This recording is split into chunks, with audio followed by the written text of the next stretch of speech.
កុំយំណាកូនណាណែញ៉ាំទឹកទៅណាកូនញ៉ាំទឹកទៅ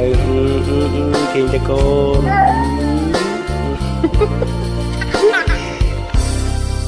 អតីតកាលបណ្ដាលឲ្យចិត្តមិនស្ងប់ចង់ឲ្យគ្រប់យ៉ាងត្រឡប់ចង់ឃើញមុខលោកពុកមានគុណអតីតកាលពុកខំលីសាយរែកពុនគ្រប់យ៉ាងពុកទ្រាំអត់ធន់ដើម្បីកូនបានដូចគេឯងយើដូចឈាម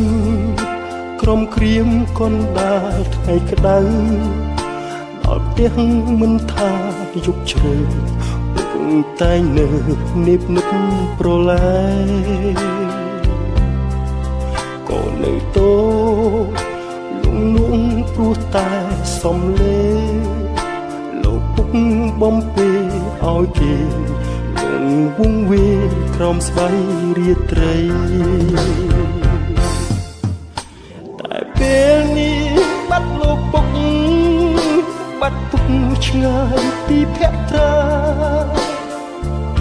បាត់ពុកទៅណាមិនស្ដីកូនស្រែកហៅរកលោកពុកទ្វីបលោកមិនប្រណីទៀមទាមកផ្ដាច់និស័យឲ្យឃ្លាត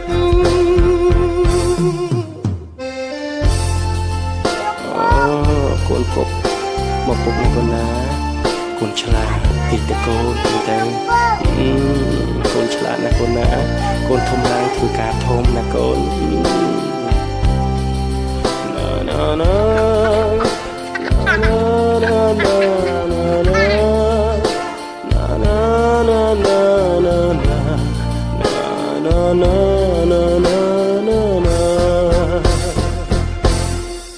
ចង់ជួបមុខ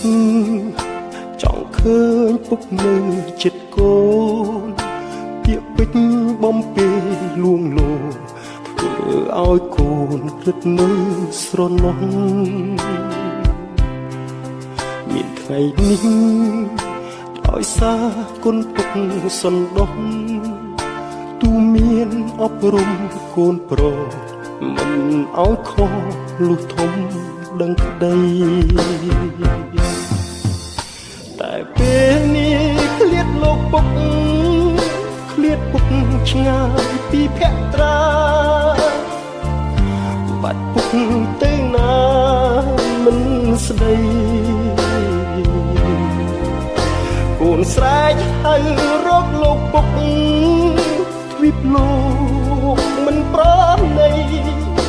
ទៀមទាមកផ្ដាច់និស័យឲ្យឃ្លាតលោកពុកបើសិនជាពុកឃើញខ្ញុំឃើញកូនបានល្អពុកនឹងសប្បាយចិត្ត